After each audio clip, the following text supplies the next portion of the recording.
Michael Jordan is not only the best basketball player, but he's the most exciting basketball player to ever play. Tatum fires away, pumps it in, 51 for Jayson Tatum. The Big Three NBA podcast is powered by Prize Picks, the exclusive daily fantasy partner of the CLNS Media Network. Hello, everyone. Welcome to the Big Three NBA podcast. I'm Kwani Lunis, joined by Sherrod Blakely and Gary Washburn. And I have to start by saying Happy New Year, guys. It is officially... What the hell is she talking about? It's a new Celtics year. Yes. Thank you, Mr. Washburn. That's Syracuse education, like you said. Syracuse education kicking in. God forbid we actually, a new year. We actually think about a new year be the beginning of the new year. But new season. But we were this ain't new season, fool. New season. It is a new. Thank you. Goodness gracious. All that just to say that Celtics give media me a headache already. Give me a headache. I actually just took an Advil, no joke, but that was unrelated. Exactly. No, it wasn't. Don't do that. It was related. But for those who didn't get it, a new season has officially begun. The Celtics had their media day on Tuesday of this week. Gary Washburn, we'll just start with you. What are the biggest thing I think that let's not even get there. Let's start with media day itself. What was something that stood out to you the most? Just more of a vibe of like they have to turn the page and close the book on 23-24. They're champions, but as soon as the ball tips off on October 22nd, they're no longer champions. It's 30 teams going for the same crown, and they got to ramp up and get ready for what's going to be probably a more difficult season than last season because now they're the hunted. People are looking at them and targeting them as if they weren't before. They really are now. So I think their whole philosophy was like, we've had a good time. We've partied. We've taken the Lawrence O'Brien Trophy all around the world. Dominican, Peyton Pritchard's wedding, all over Boston. But you know what? It's time to turn the page. Once that first practice kicks off, we have a new goal, and that's to create more greatness and do what the 2008 team couldn't do and do what, not even a Larry Bird team could do was repeat. Like they're going after history. The first last Celtics team to repeat was 1969. So, that's 55 years ago. If I do my math, my LA Unified School District math, and put the 5 and bring it down to 55. Never mind. He used a calculator. He used a calculator beforehand, folks. Don't believe he did that in his head. So 55 years since the last Celtics team to repeat. Carry one, and then I add the. We're trying to make history, and I think that they had the right approach. Missoula's motivated. I think there's a lot of motivation, obviously because of USA stuff, Team USA with Jaylen and Jayson. But I think overall, it was a very positive vibe, and not only because they're defending champions, but because they know that they're no longer defending champions right now. They've got a goal to chase. Mm-hmm. Yeah, and they do.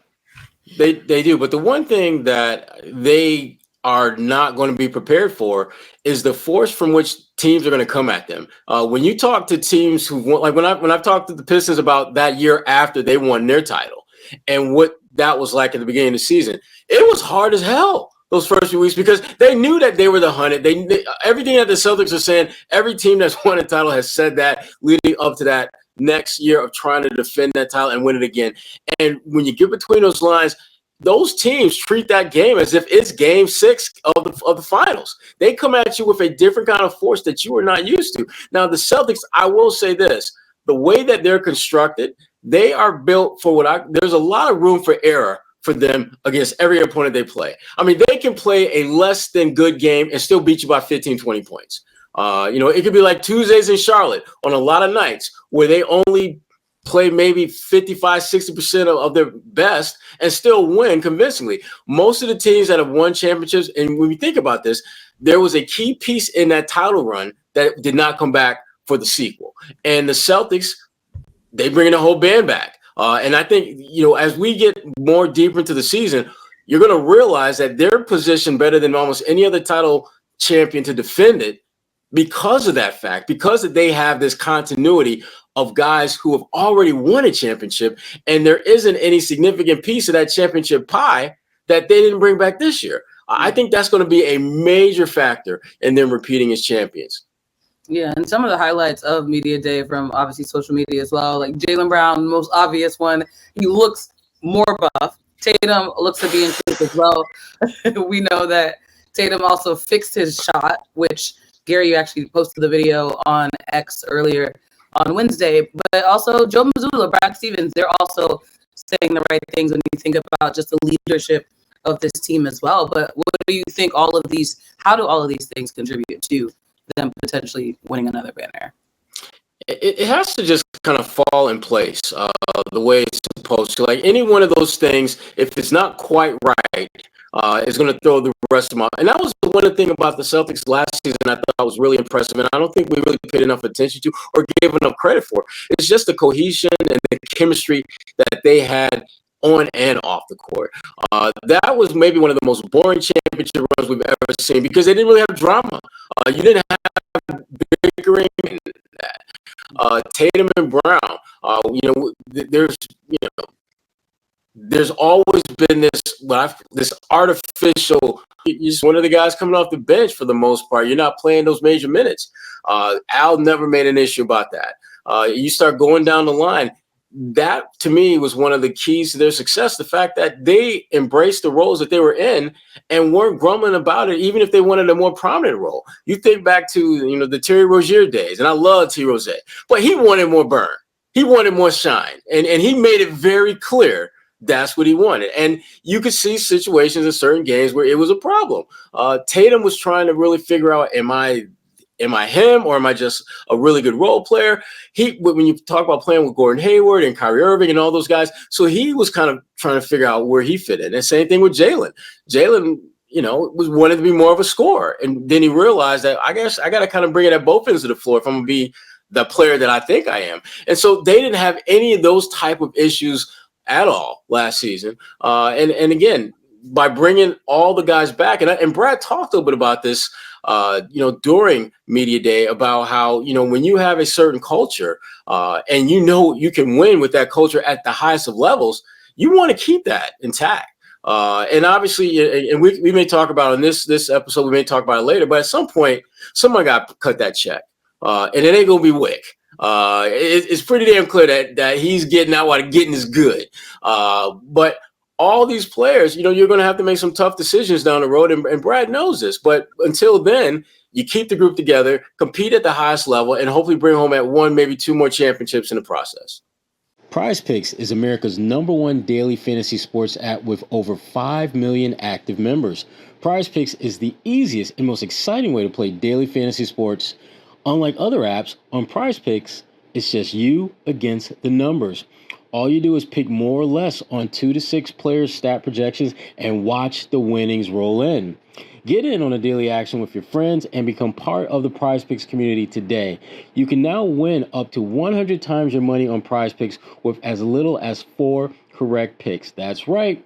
You can turn $10 into $1,000. Sign up today and get $50 instantly when you play $5. You don't even need to win to receive the $50 bonus. It's guaranteed. While daily fantasy lineups are cool, you can also get in on season-long projections as well. Should you go more or less on Patrick Mahomes throwing for 4,300 yards? And what about Aaron Rodgers and 3,750 yards passing? How about Tyreek Hill having more or less than 1,376 yards receiving? Or Saquon Barkley rushing for more than or less than 1,050 yards? Get in on the action by downloading the Prize Picks app today and use code CLNS for a first deposit match up to $100. That's code CLNS on Prize Picks for a deposit match up to $100. Prize Picks, run your game. All right, let's talk about Kristaps Porzingis. He had that off-season surgery, and do you guys think he's going to be back on schedule in time? Like, what are you looking forward to from him potentially this season?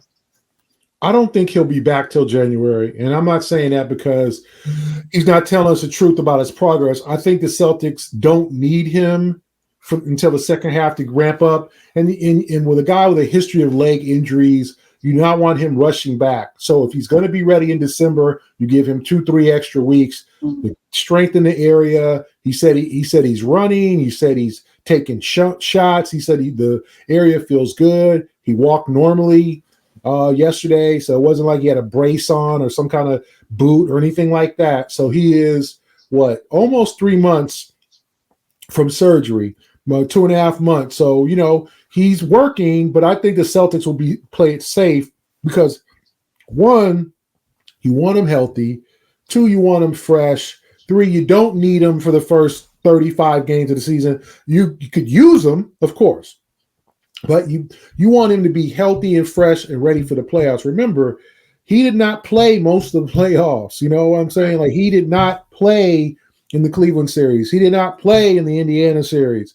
So, and then in the Dallas series, obviously he had the injury. So, because he was coming off another injury. So if I'm the Celtics, you want a full arsenal, full team for the postseason because it's going to be it's going to be much tougher. They're not going to probably go 16-3 in this postseason, right? They're going to face tougher opponents. They're going to go deep, have deep playoff series. So they need a fresh, healthy Kristaps. So 40 games in the regular season, that's perfect. That's half the season. Then he's ready, ramped up, in shape, ready to go for the playoffs. That's the vision. So as much as he said he's doing well, and that's good news to hear that he's doing well, if I'm the Celtics, and I know the Celtics will probably do this, they're on deaf ears with that. I can be ready for November. Oh, that's great, Kristaps. We'll bring you back January 1st. That's okay. Oh, that's great. You're gonna be back November 5th. Oh, that's great. You feel that's fantastic. You feel healthy. Oh, wonderful. 6 more weeks, fool. And that's what they're gonna do. And they'll bring him back because they do not need him. Not to say they don't need him, but they do not need. They have enough depth in the 4 position, the 5 position, with Al Horford, Xavier Tillman, Ketis Niemias-Queta, and Luke Cornett to get by, along with a lot of other talent in other positions, to be a competitive ball club. And as we saw, they carried the torch in the playoffs. They won with Al Horford against Cleveland's bigs with Evan Mobley. They won that series in 5 games. They beat Miami up. So, with Porzingis, playing half the series in Miami. So they can get it done. But I think they give him as much rest as he needs and even more. Yeah, I mean, the thing that, and Gary, you touched on this a little bit earlier. When you look at Indiana, you look at Cleveland, and you look at Miami, the one thing that the Celtics, when people talk about the Celtics just got the perfect draw, they got the perfect draw to not have a healthy Porzingis. That's what they got the perfect draw for. Those teams did not have an elite or above average stretch big. And so the absence of Porzingis did not sting the Celtics as much as it would have been if, let's say, they found themselves playing a team like Minnesota in the finals, who, when you look at, you look at the Reed kid, you look at Daniels, they had guys that could give you some problems. You look at Karl Anthony Towns. That would have been a much more problematic series for them if they did not have, Porzingis available. So in many respects, the Celtics got the perfect draw to not have him available, which is why, to your point, Gary, you want to keep him on ice as long as you possibly can. Because you know that for you to repeat, you're probably not going to have the same order of operations for teams you got to go through to get there. You're probably going to have some teams that are going to force you to play a slightly different brand of basketball than you did to win a championship. And when you look at the way this roster is constructed, to me, the biggest distinction between how you won a title and how you'll likely have to win a title to repeat is Porzingis. He's the one X factor that we said from the beginning of the season was going to be an integral part of you winning a championship. And in the games that he played, he was a factor, but you didn't need him to play in that many games. You're going to need him to win a second championship. You're going to need much more from him than you got in this first go round, because it's highly unlikely that things are going to align themselves in a way where you can have a player that important to your success and not need him. I can't see it playing out that way again. And that's why it's so important that with him, you keep him on ice as long as possible. You give him enough time to get himself in basketball shape, to get a nice rhythm with his shot. And even after he comes back in January, I'm still going to go with the load management program. I'm not going to have him play back-to-back games. You're not going to play back-to-back games in the playoffs. Why the hell do I want you to play him in the regular season? If you are that fragile, a guy that's had a lot of injuries, and the injuries that he's had, some of them have been just fluky, freakish type things. Not that he's trying to do anything that's outside his skill set. So I'm trying to minimize his play throughout the regular season, balancing that with getting him enough court time to get himself in basketball shape, get into a rhythm, and be someone that we can rely. If we're playing a best of 7, I want to be able to play him every single game. I want to be able, and knowing that none of those games are going to be back to back, he should be able to ramp up to where he can play every other day if needed. And even when he's doing that, because you play so many games with so many other guys playing those positions, you have a different kind of confidence. If, let's say, you need to limit him to 28 minutes, you can go to Luke or one of these other guys to help you out and give you some good play if needed. So I think the Celtics are going to be in really good shape if they can keep him on the shelf as long as possible, knowing that any type of title run as a repeat champion, it's got to go through Porzingis. Yeah, that's real. Going back to Tatum, I mentioned briefly his shot that was fixed, but also just going back to the Olympics, clearly that is still a sore conversation. Oh, he's still salty. We talked about it already, but how does this become a good thing for the Celtics this season? Now that we've officially gotten here, I know we've talked about it before, but. The only way this is a good thing for them is if Tatum plays like a basketball assassin. Like, if Tatum can get his level of steady aggression at the same level as his skill set, he becomes the best player in the NBA. Because at that point, you can't guard him. He can shoot the three. He can put it on the floor. He can post. He's got a post game. He can shoot the mid-range, and he can defend. He becomes damn near unstoppable night in, night out. If his level of aggression can get to the level of where his talent is. And it's never been there. And frankly, I don't know if it ever will get to that level. I think he's always going to be someone whose talent is going to be much more significant and much more impactful than his actual level of aggression. But the fact that he is not willing to let this Olympic thing go, I'm surprised by it, because Tatum has always been like Mr. Cool, easy breezy. Like, it is what it is. Just move on, blah, blah, blah. He ain't trying to move on. He ain't trying to let bygones be bygones. He's trying to, and I've said this before, and I'm going to repeat it. This is going to be the best version of Jayson Tatum we will ever see. This is as close as he is going to become to being that player that so many fans have been craving him to be, because he has there's a different level of motivation that he has now beyond just winning a championship. Tatum was embarrassed on the global stage, not because he played poorly, but because he did not get a chance to play nearly as much as he thought he would. And Gary, I know before you point out how Tatum did not shoot the ball well, you're right. You're absolutely right about that. But you go back and look, Steph Curry wasn't exactly setting the world on fire either, but he was able to get enough reps, get into a flow, get into rhythm, and next thing you know, he's playing like Steph Curry. Tatum never got that chance to play through some of those early struggles to be the guy who just 4 years earlier was the second leading scorer on the team. Now, Steve Kerr obviously has a much closer and tighter bond with Steph than he does with Tatum, and we all get that. But make no mistake about it, though. Everything we do, there are consequences. Some are good, some are bad. For Team USA, it was good. For Steve Kerr and his Golden State Warriors, when they played Tatum and the Celtics, the consequences of benching him and leaving Jaylen at the crib, it's going to get oogly. Oogly. Not ugly, oogly. A whole new word, oogly. Put that in that Cal Cubby information bank. Let's not do that, Sherrod. Another Advil. I need another Advil. Thank you, Kwani, for offering.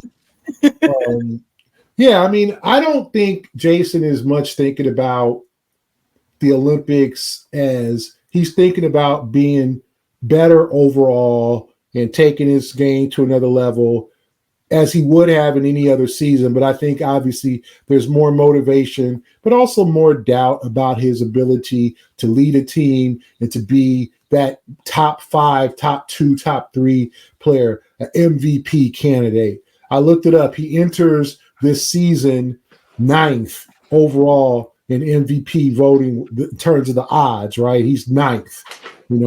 Guys obviously the Lukas and the Jokic's and the Giannis's and are all ahead of him. Anthony Edwards are all ahead of him. Devin Booker are all ahead of him in terms of the odds. So not even Vegas believes that Tatum's like a top 5 MVP candidate. So he has got to take his game to another level, and I think he will. Watching him shoot today, he had a little glitch in his get up in terms of his jump shot. It looks like he's been working on that mechanically because, like I looked it up and he shot 30% in the playoffs the last 2 seasons from 3, right? Including 29% in this just concluded playoff run.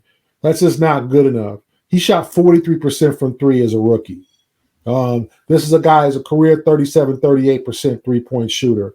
So something is going wrong, and it's not just he's choking or he ain't what he was. He's 26. It's some probably mechanical glitch, and that he's been working on. And I think that's something that he's paid attention to in the Olympics. He only took 21 shots. He made 8 of them. He missed all 4 of his three-point attempts. So, he hasn't hit a 3 since, the NBA playoffs. And the thing was, yes, Sherrod, he did not play well. He didn't get a chance to really break out and play well. But it's also, I don't think he had the greatest confidence in his shot. And I think that wore on him throughout the Olympic tournament, that he was kind of hesitant to unleash. And so just watching him today and just taking a various amount of threes in terms of different places on the court, variety, amount of, just all over the circle, you could just see that he's concentrating like, hey, I got to knock this shot down. And, we all know, like, pull-up threes he's not really good at. He's more good of a spot-up three-point shooter. But if he can just get to close to 40%, like he doesn't need to be Steph neighborhood, 43%, 44%. He needs to be in that 37, 38, 39. If he can get up there consistently throughout the regular season and playoffs, this team is so much better because it unlocks so many different things. And so I think it's good for Jayson to lock in on that. And I think he's not going to throw Steve Kerr under the bus. He did make a statement. He still doesn't understand why he didn't play. I don't think a lot of people understand why he didn't play because, well, not everybody can play, but especially in the second Serbia game when they trailed most of the way and they were about to lose that damn game, you could have found a place for defense and some spot minutes for Jayson to try something because it wasn't like anybody else was lighting it up until Steph went off, right? So to me, I think he's in the right frame of mind. It was good to see him just work on that aspect of his game and admit, hey, I'm not the shooter that I used to be. I got to get back there. Summertime is winding down, but the college football season will be in full swing before you know it. There's no better way to get your college football fix than Game Time, which is where you can find the best deals on college football game tickets, concerts, NFL, WNBA, and so much more. Game Time has a new feature called Game Time Picks that makes getting tickets to see your favorite teams play live even easier. Game Time Picks filters out the fluff, so show you only incredible deals on great seats so you don't have to waste time searching through thousands of tickets. The one college football game I'm looking forward to seeing this year is when my alma mater, Syracuse University, comes to my neck of the woods and takes on the Boston College Eagles. There's a great selection of seats starting as low as, get this folks, $3. That's right. $3 can get you in the building. Having the map of the stadium along with the different color-coded prices makes it super easy to find the best seats for your budget and not have to scramble all over the place on your app to do so.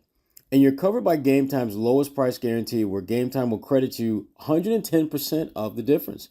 Download the Game Time app, create an account, and use code CLNS for $20 off your first purchase. Terms apply. Again, create an account and redeem code CLNS for $20 off. Download Game Time today. What time is it? Game time. Jaylen Brown, we briefly mentioned him. Let's close out with him as well. Looking stronger. Horford said Jaylen added 10 pounds of muscle.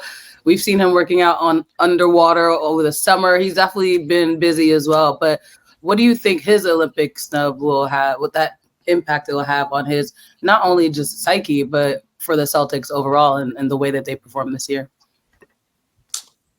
He's been like real cool about everything. And and exactly. That's my point. He's been just his new sneaker, by the way. What's that? I would be remiss if I didn't mention he did drop his own sneaker, or is working on his own sneaker, reportedly. Right. Yeah. Right. But back to the basketball part. He's been real cool about everything. And, after that little early, this is Nike's role and da-da-da. Exactly. Listening to him at Media Day, I'm almost afraid of how good he's going to be this year because he's physically in better shape than he was last year, and he was in pretty damn good shape last year. Sherrod, what you mean you afraid? Like you scared? Like you don't want to post him up? Is that's what you scared? Like Debo, you scared? First of all, Cal Covey, 3 feet, Cal Covey. Your face is all in my screen, so 3 feet. Back up first. Get 3 feet. Number one. Number two. You're gonna go to Jaylen. I am like, speaking. Hey, Jaylen, the bike is like both of ours. You gonna treat him like Debo. I'll finish whenever Gary's done. I can't stand y'all at all. He took your grandmama chain? What? Like why you scared? Oh my gosh! I'm gonna take his lunch money next time I see him. He's scared. You gonna go to Jaylen? It's like both of ours. You just be at my house. I can't. What is this dude? What is this? All right. Anyway, Sherrod, you were saying you said you were scared. You were scared. Again, let me finish the sentence. It's called a sentence, not a sentence fragment. I don't know if y'all know about that, Cal. There is a difference between a sentence and a sentence fragment. I would be scared if I were a team having to deal with a bulked up Jaylen Brown, an extra motivated Jaylen Brown, a dude who was really good last year without those things into play, who, by the way, went on to be NBA Finals MVP and Eastern Conference Final MVP. You should be scared if you got to play the Celtics and deal with Jaylen Brown now because he is better in almost every facet of the game, physically and mentally. That is what you be afraid of. That is what you need to be afraid of. Do I need to say that in Spanish or another language, Gary? Do you understand English, Gary? That was so profound. I just want you to be okay. You say you were very scared. No, I had a sentence fragment that you would not let me put together in a sentence. Okay. Gary, Washburn. Don't be scared. Don't be scared. On a lighter note, what do you guys get your boy, Kwani? Get your boy. Just say it. You say you're gonna be scared. Like, damn. Oh scared my God. now? I'm sorry. No, where he was coming from. Boy. Come on. Go get your boy, Kwani. Looking forward to from the Celtics this season. It could be on and off the court. Again, they've been busy throughout the offseason, but obviously, finally here. What are you looking forward to?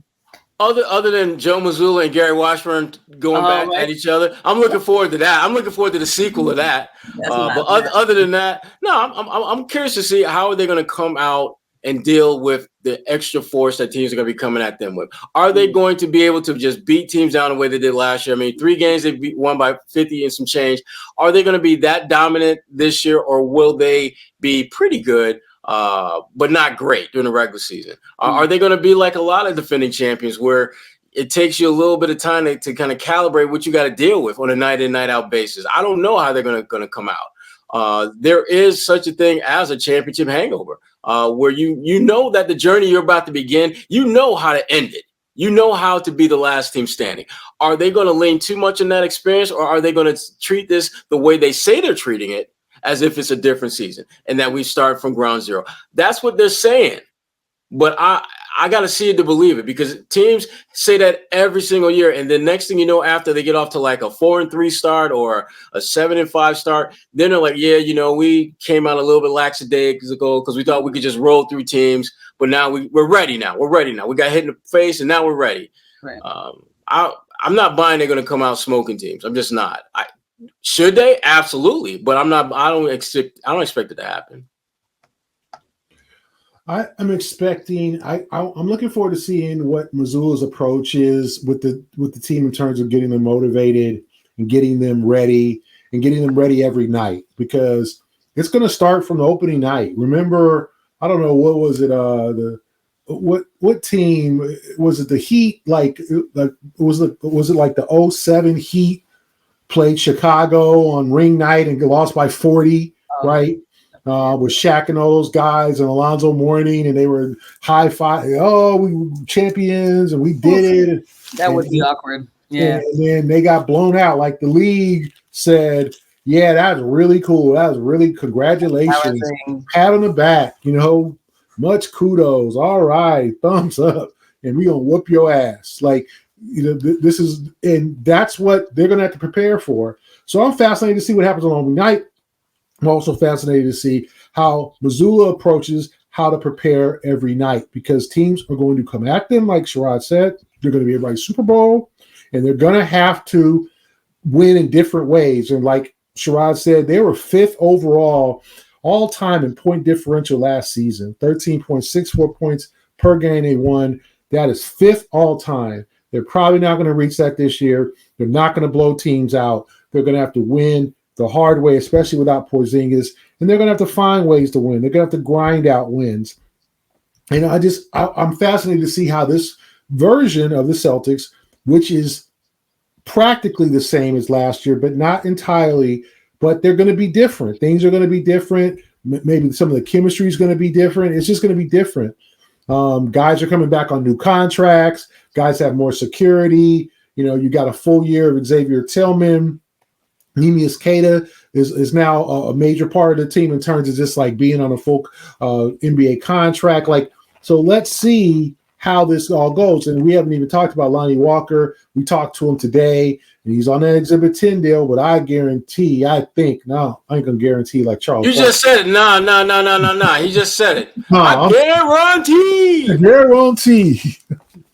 I'm scared how good he will be. But no, I think Lonnie Walker should be. Yeah, he should be. I should be. Lonnie Walker has a real pronouns right. Yeah, Lonnie Walker has a real chance to really make an impact on this team if everything works out. So I'm looking forward to that too. But I'm just looking forward to the newness, because as much as everybody's back and the gang's all here, there's going to be some differences. And I'm interested to see how that goes. Thank you for bringing up Lonnie Walker, but what are you guys least looking forward to? Got to keep it spicy. The usual nonsense about how, the Jays can't play together. Just the artificial storylines that national media is gonna generate based on this team. The Jaylen Jayson stuff that never was real. Yeah. We ourselves having to talk about it all the time. That kind of stuff that when you're the NBA champion, you deal with a lot of that nonsense. I'm not looking forward to that stuff. Yeah, that's real. Yeah. Gary? Not really. I mean, it's nothing I'm just dreading. It'll just be interesting to see how this team comes out. Like, you probably dread them having a championship hangover, right? Mm-hmm. Having that situation where they feel like Sherrod said, we got this, we can take care of this, we'll win regardless. Like, you wouldn't want to see that type of attitude, but I don't know if I'm going to see that. I don't know if that's going to happen. But there's not anything I'm looking forward to. I don't think the narratives about Jayson and Jaylen are going to exist anymore. They won a championship together. They got the monkey off their back. Mm-hmm. They are champions. It took 7 years for Jayson, 8 years for Jaylen, but now they're back. And now they're strong, and now they're re-signed. So if I'm the Celtics, you got to feel good about everything. Health is pretty good so far. Xavier Tillman's coming off a knee procedure. He said he wants to stay healthy the entire season. Guys are just ramped up. Guys seem motivated.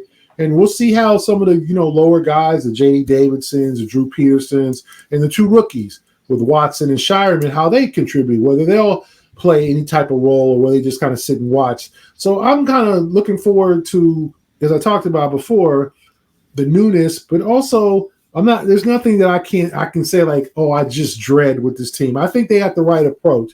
I said the only thing would be a championship hangover, but right now I don't sense it's going to happen. I'm loving the positivity. That's even more exciting for, I'm sure, Celtics fans, but of course just basketball fans in general. The Celtics are back. We have been here all year long, of course, though. So make sure you're subscribed to the Big Three NBA podcast. You're going to want to hear us and them two arguing every week for this upcoming. Oh, I'm scared of Gary. Oh my God. It'd be like both of ours. Exactly. So stick with us. If you haven't done so already, please subscribe, share with a friend. And we appreciate you all listening, sticking around during the off season. But like we said, we're back in action. We're ramping it up. For Sherrod Blakely and Gary Washburn, I'm Kwani Lunis. This is the Big Three NBA podcast.